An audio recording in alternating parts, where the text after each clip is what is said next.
Ma fille, pourquoi tu te plains? Il fallait bien choisir ton mari. Ouais, beaucoup de gens ont entendu ce genre de phrase-là. Mais c'est pas si simple. Choisir son mari, là, tout de suite, et dire que on est sûr et certain qu'il sera parfait. Non. Ou dire qu'on est sûr et certain qu'il va dériver. Non. Vous savez, l'être humain change en cours de route. La plupart du temps, les mariages sont faits dans le milieu, le lycée, à partir du lycée, à partir de l'université ou dans le lieu de travail. Quand il s'agit du lycée et de l'université, franchement, je ne pense pas qu'une personne aussi jeune puisse avoir le discernement. Ça, c'est d'un. Donc, une jeune fille au lycée, à l'université, quand elle est amoureuse, elle devient aveugle et sourde. On pourra tout lui dire. Et elle n'a pas encore assez de recul pour avoir le discernement. Peut-être si elle a des parents qui sont très regardants et si, entre guillemets, elle écoute aussi ses parents, parce qu'il y a des jeunes, lorsque les parents donnent les conseils, ils disent que non, moi j'écoute pas, c'est vos choses de vieillard et tout, de l'ancienne époque et tout. Donc ils n'en prennent pas compte. Par contre, il y a une autre catégorie de jeunes qui écoutent les parents. Et si les parents eux-mêmes sont des personnes qui ont des valeurs, qui ont des principes, ils pourront donner les meilleurs conseils à leurs filles. Cependant, comme je disais, ça se fait souvent dans le milieu universitaire. Et les parents ne sont pas là à l'université. Les enfants souvent sont au campus ou bien sont dans un pays étranger, etc. Donc, on ne peut pas juger, on ne peut pas décréter tout de suite. Parce que quand elles rencontrent leur amoureux, en plus, vous savez, à cet âge-là, quand on est amoureux, c'est incroyable. Elles ne peuvent pas déjà avoir le discernement de savoir que plus tard, il va devenir ceci, il va devenir cela, non. Ce qui l'intéresse, c'est qu'elle aime la personne l'aime, et ça s'arrête là. On a vu beaucoup de cas comme ça, des gens qui se sont mariés, ils étaient au lycée, ils se sont connus au lycée, ils ont grandi ensemble et tout. On peut dire que non, je le connais très bien, on a grandi ensemble, je connais sa famille, il connaît ma famille et tout. Mais en cours de route, tout peut se passer. Il y a l'autre type de rencontre qu'on fait, c'est dans le lieu du travail. Déjà, dans le lieu du travail, on est un peu plus mature et on voit aussi la personne, comment elle fonctionne dans son lieu de travail. Est-ce que c'est une personne honnête? Est-ce que c'est une personne ponctuelle? Est-ce que c'est une personne travailleuse, etc. Donc déjà là, on a quand même une petite idée de ce que sera la personne dans quelques années. Mais là aussi, on n'est pas sûr. Comme je dis, l'être humain change. Dans beaucoup de situations, vous vous mariez, tout va très bien. Et souvent ça commence au bout de 3 ans, ça commence à décliner, ça commence à chuter un peu. Surtout dans les cas où le couple, parce que des fois c'est la femme, ou le monsieur lui-même veut aller plus vite que le temps. Alors, plus vite que le temps, ça veut dire quoi? C'est comme quand on monte une échelle, on est à la première marche, on ne veut pas gravir marche par marche et on veut se retrouver déjà à la dernière marche. On va se mettre dans des réseaux, puisqu'on ne parle plus de loge ou de quoi que ce soit, on parle de réseau. Réseau, c'est même mieux parce que ça regroupe la loge, les sectes, les groupes, les associations, les quoi. Donc, on rentre dans un réseau qui va nous initier aux méthodes qui nous permettront de brûler les étapes. Parfois, la femme n'est pas au courant, parfois, la femme n'est pas consentante. Malheureusement, les dégâts se reportent sur toute la famille, et la femme et les enfants. Et après, la femme se dit, mais je ne savais pas que tu allais être comme ça. C'est vrai, elle ne pouvait pas savoir. Ce n'est pas écrit sur le visage que telle personne, au bout de 3 ans, 4 ans, 5 ans, il va se lever un bon matin pour dire, bon, je suis polygame, je vais épouser une deuxième femme. Ce n'est pas écrit sur le visage. La plupart des gens, quand ils se marient, c'est en monogamie, surtout dans les pays où la polygamie n'existe pas. Mais après, vous entendez que non, il a épousé une autre femme au village, il a épousé ceci. Ce n'était pas écrit au départ. Donc, on ne peut pas condamner la femme pour dire qu'il fallait bien choisir, tu aurais dû savoir, tu. Non, La femme n'est pas fautive dans tout. C'est pas elle aussi qui est à l'origine du fait que son mari ait pris 2, 3, 4, 5 femmes ou que son mari soit rentré dans un réseau de mafieux qui lui permet d'avoir des postes ou de direction ou alors qui lui permet d'avoir de l'argent magique ou enfin, vous comprenez ce que je veux dire. Par contre, moi, je vous propose une parade. Sachez une chose, c'est que, premièrement, Dieu existe. Ça, c'est numéro un. Même si on va vous faire toutes les théories scientifiques universelles pour vous prouver que Dieu n'existe pas, mais par contre la science existe, moi je vous dis que Dieu existe. Je ne vais pas encore rentrer dans les détails en vous disant que si vous ne voyez pas le vent, mais vous le sentez, vous ne voyez pas telle chose. Non, je vais résumer, Dieu existe. Et je persiste et je signe, Dieu existe. Le Dieu qui existe, c'est un Dieu qui a beaucoup d'amour pour nous. Deuxième chose. Troisième chose, le Dieu qui existe, c'est un Dieu qui sait tout, qui voit tout. C'est pourquoi, lorsque vous vous mariez, mesdames, je sais qu'avant mariage, beaucoup de femmes rentrent dans les prières parce qu'elles veulent la bague au doigt. Mais je sais aussi une chose, c'est qu'après mariage, beaucoup de femmes abandonnent la prière parce qu'elles ont déjà eu la bague au doigt. Elles estiment que c'est bon, elles ont eu leur diplôme de femme mariée, plus besoin de prier, ça ne sert à rien, moi mon mari il m'aime, je suis heureuse, donc j'ai plus besoin de prier. Et un beau matin, le problème lui tombe sur la tête comme un couperet. Et c'est là où on se dit que mon Dieu, mais qu'est-ce qui m'arrive? J'ai rien vu venir. Qu'est-ce qui m'arrive? Qu'est-ce qui se passe dans mon foyer? Je ne pouvais pas imaginer. Je ne savais pas. Et oui, tu ne pouvais pas imaginer. Tu ne savais pas. Pourquoi? Parce que tu ne t'es pas adressé à celui qui sait. Eh oui, une fois que tu as eu ta bague de mariée, tu as coupé la relation avec celui qui pouvait t'avertir que mon enfant, voilà ce qui se passe.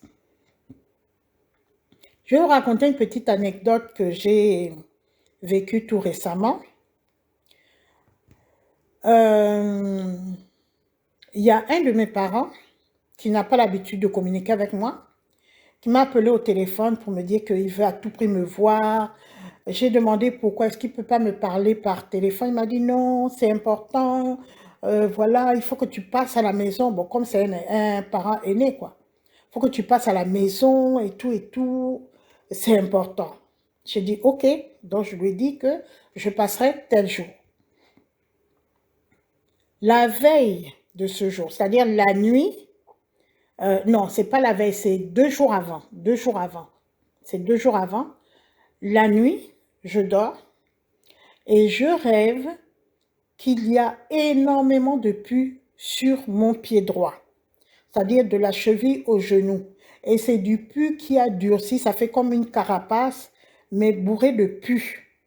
Vous voyez le pus, quand vous avez des plaies. Il n'y a pas de plaies, mais c'était une carapace de pus. C'était pas très beau à voir, c'était même affreux à voir. Et donc, la séquence suivante, j'ai vu que le pus était parti, il restait juste un peu de pus au niveau du devant du pied. J'ai fait ce rêve-là. Dès que j'ai fait ce rêve, dès que je me suis réveillée, je me suis dit, ne va pas à ce rendez-vous. Et je ne suis pas partie à ce rendez-vous. Je ne sais toujours pas pourquoi ce parent m'a appelé, mais je ne suis pas partie à son rendez-vous. Pourquoi? Qu'est-ce qui s'est passé? Moi, j'ai cette habitude de prier. Au moins une fois par jour. Je ne vais pas vous dire que je suis là, je prie en longueur de journée. Non, je ne vais pas vous mentir. Au moins une fois par jour. C'est comme si je me branche à une prise de courant, si vous voulez. Vous voyez, quand on branche le portable à une prise de courant, donc l'énergie vient dans le portable. Moi, c'est pareil. Au moins une fois par jour. Je fais même une prière de 2 minutes. Merci Seigneur pour cette journée, bénis-la, etc. Des fois, je fais des longues prières. Ça dépend de mon inspiration du jour. Je ne fais pas semblant avec Dieu. Je ne fais pas semblant en faisant des prières et puis je prie à voix haute pour que tout le monde sache que, oh, ça c'est une bonne prieuse et tout. Non, non, moi je ne suis pas hypocrite avec Dieu. Je ne suis pas hypocrite avec Dieu.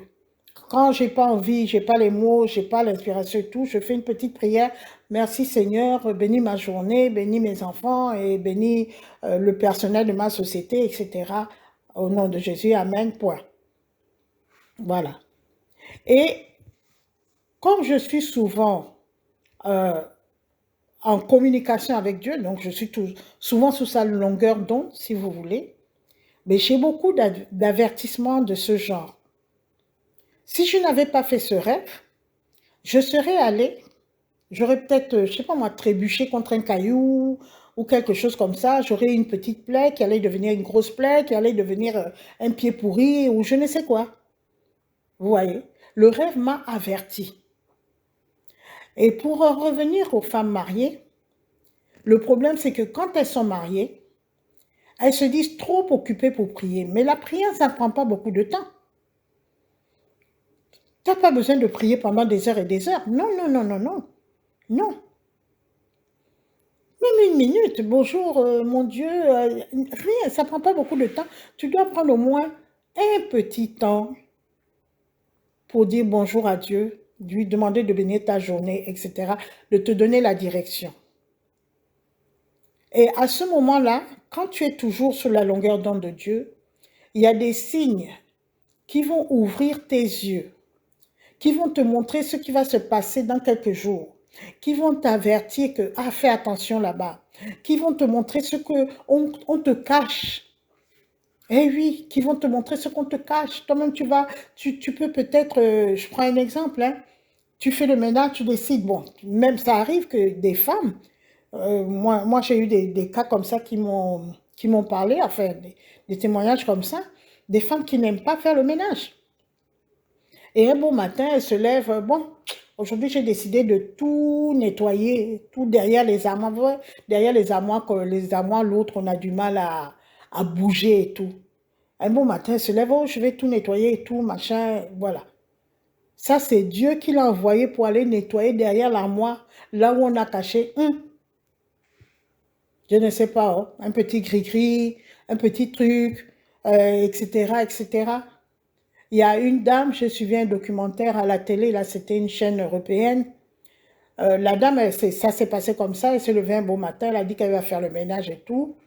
Et en faisant le ménage, mais c'était le haut de l'armoire, l'étagère qui est en haut, là, il faut vraiment un escabeau pour atteindre le haut de l'armoire, là où on met les choses qu'on n'utilise pas du tout et du tout. Elle a dit non, ça fait longtemps que je n'ai pas nettoyé là-bas, je m'en vais nettoyer. Quand elle sort les choses qui sont au haut de l'armoire, elle voit plein, plein, plein. À l'époque, c'était l'époque des CD, ça existait encore. Plein de CD pornographiques. Pornographiques, pas pédopornographiques, non, pornographiques.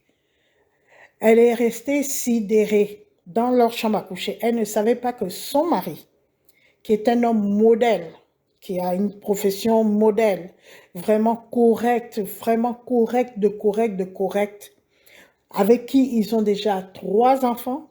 Ça fait 5 ans qu'ils sont ensemble. Elle ne savait pas que durant tout ce temps-là, son mari visionnait des CD pornographiques.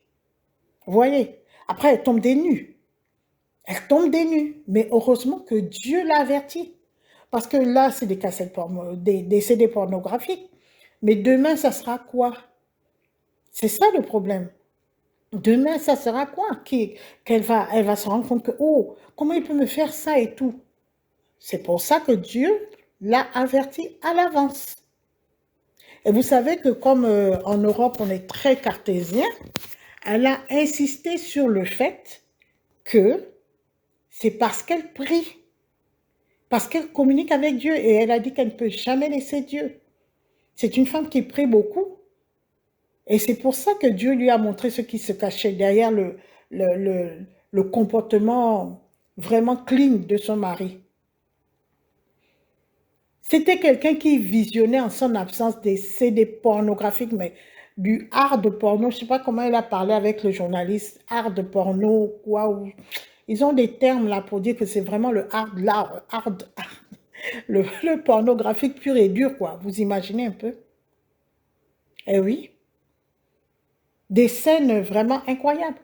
Il y a des cas comme ça. Quand vous allez prier, Dieu peut-être va vous dire, je prends un exemple, vous allez au supermarché, par exemple.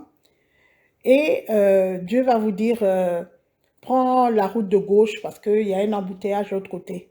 Et quand vous prenez la route de gauche, bouf, vous voyez votre mari en situation, point d'interrogation. Il dit que mais c'est pas possible, c'est son heure de travail. Ben, pourtant, il est bien là, dans un bar où il sort de l'hôtel avec une belle dame. Vous ne pouvez même pas imaginer. Mais ça encore, ça passe, que c'est un adultère. C'est vrai, c'est pas bien. Mais moi, personnellement, ce que je trouve de pire, c'est quand vous apprenez que votre mari est dans un réseau de gens qui font des pratiques sorcellaires ou je ne sais quoi. Vous-même, vous savez ce dont je parle. Des loges, des sectes, des trucs comme ça. Vous savez, vous étiez même pas au courant. Vous avez vu l'argent tomber, les cadeaux tomber et tout. Vous ne saviez même pas que votre mari était dans un réseau. Il y a même des femmes. Il y a même des femmes, vous les voyez dans des jolies, jolies maisons comme ça. Vous ne pouvez pas savoir ce qu'elles endurent. Hein? Comment vous pouvez partir en vacances avec les enfants? Quand vous revenez des vacances, vous trouvez que dans votre maison, il y a un vieillard. Il y a votre mari, il y a un vieillard. Ah, vous connaissez votre belle famille. Vous posez la question, mais ce vieillard-là, qui est-il dans la famille? Le mari vous dit non, tu n'as rien à savoir. C'est juste quelqu'un que moi j'ai décidé qui va maintenant occuper l'une des chambres. Ouais, les grandes maisons qui ont 4, 5, 6 chambres. Voilà. Il va habiter là. Une personne, un inconnu, il va habiter là. Donc le vieillard là, c'est son marabout, son féticheur. Vous imaginez, vous mettez ça dans votre maison. Ah, vous avez vos enfants. Vous allez côtoyer cette personne-là qui, le plus souvent, ne vous adresse pas la parole, n'adresse la parole qu'à votre mari. C'est invivable. C'est invivable. Vous dites que le monsieur que j'ai épousé, on était ensemble au lycée, on a grandi ensemble et tout, mais je ne sais pas ce qu'il est devenu, j'ai l'impression d'être en présence d'un inconnu. Effectivement, effectivement. Vous savez, les gens, quand ils rentrent dans des réseaux, je vais appeler ça toujours des réseaux, ou quand ils se font initier à certains cultes traditionnels, il faut faire attention. Je sais de quoi je parle. Ils sont maintenant habités par un esprit autre que le leur. En fait, c'est comme si on les prend, on les vide et on prend un esprit qui est souvent un esprit d'un mort ou un esprit je ne sais quoi, qui va maintenant habiter leur corps. Et vous allez voir que ces personnes ont des réactions, vous-même vous n'allez pas comprendre. Vous allez dire, mais attendez, est-ce qu'il s'agit de la même personne qui était bien avant, que j'aimais bien avant et tout? J'ai l'impression que c'est une autre personne. Mais effectivement, c'est une autre personne dans le corps de la personne que vous connaissez. Et si vous regardez bien ses yeux, vous allez voir que de temps en temps, ce n'est pas les yeux de votre mari qui vous regardent. C'est autre chose. Ce n'est pas les yeux de votre mari. Regardez bien, c'est pour ça qu'il y a des gens qui n'aiment pas qu'on les regarde dans les yeux. Les yeux, c'est un peu le miroir de l'âme. On ne peut pas trop tromper à travers les yeux, mais regardez bien. Des fois, ce n'est pas votre mari qui est là. Ce n'est pas votre conjoint qui est là, c'est quelqu'un d'autre. Il y a même des gens qui ont vu leur propre père dans cet état ou leur propre mère même. Elle dit que mais pourquoi ma mère me déteste comme ça, je ne comprends pas. Pourtant, quand on était jeune, elle était comme ça avec nous et tout, mais qu'est-ce qu'elle est devenue? Quand tu fouilles bien, tu te rends compte que elle est rentrée dans un culte bizarre pour avoir plus d'argent, plus de pouvoir ou je ne sais quoi. Et maintenant, ce n'est pas votre mère qui est là. Et souvent, ces gens-là, quand ils savent qu'ils vont bientôt être découverts, ben, vous savez, le diable, c'est un trompeur. Il trompe beaucoup les gens. Il va commencer à prendre l'attitude de la personne que vous avez connue avant. Et puis se faire vraiment doux, gentil et tout ça. Il dit, ah non, je m'étais trompé. En fait, c'est toujours lui, il était peut-être de mauvaise humeur ou quoi. Non, non, non, non, non. Ce n'est plus lui qui est là en face de vous, c'est quelqu'un d'autre. Ce n'est plus lui. C'est un usurpateur. Il vole l'identité des gens, en fait. C'est ça. Donc, moi, le seul conseil que je peux vous donner, c'est le seul que moi je connais. Parce que vous irez voir d'autres gens, les gens, ils n'ont pas la connaissance de Dieu. C'est ça que je ne comprends pas. On aime bien aller demander des conseils à des amis, des fois que leur vie est encore pire que la nôtre. Leur vie est pire que la nôtre, mais c'est cette personne-là que tu penses que tu vas obtenir un conseil de cette personne. Non, allez en haut, ne perdez pas de temps dans les petits sous-fifres et tous les subalternes et tout. Allez directement voir le chef des chefs, c'est Dieu lui-même. Dieu lui-même, vous lui exposez les situations, tous les jours restez en contact avec lui déjà. Et quand vous sentez que vous avez un doute, demandez à Dieu. Ah Dieu, j'ai un doute, je me sens mal à l'aise face à telle situation, je me sens mal à l'aise quand je suis à côté de lui, je me sens mal à l'aise, il y a quelque chose qui ne va pas, j'ai l'impression que j'ai des angoisses et tout. Qu'est-ce qui se passe? Dieu va vous répondre. Peut-être pas le premier jour, pas le deuxième, mais je sais une chose, c'est qu'il va vous répondre. J'aime toujours le livre d'Habakkuk. Habakkuk a dit que j'ai posé une question à Dieu et je suis restée à mon poste pour attendre la réponse. C'est dans les premiers chapitres d'Habakkuk. Je suis restée à mon poste pour attendre ce que Dieu me répondrait. Attendez la réponse de Dieu. Il va vous répondre obligatoirement. Il ne peut pas vous laisser dans un point d'interrogation et dire, bon, il n'a qu'à se débrouiller, je m'en fiche. Non, il va vous répondre. Et dans sa réponse, il va aussi vous donner une solution. Soyez-en sûrs. Voilà, je pense que j'ai bien expliqué. Je résume. Les jeunes femmes qui ne sont pas encore mariées, je sais que vous priez. De ce côté-là, il n'y a rien à dire. Mais je vous conseille, après mariage, même si tout va très très bien, n'oubliez pas de prendre contact chaque jour avec Dieu. Ceci pour protéger votre mari, pour protéger votre foyer, protéger vos enfants et même protéger votre propre vie. Voilà, j'espère que ces conseils te seront utiles et je te dis au revoir et que Dieu te bénisse.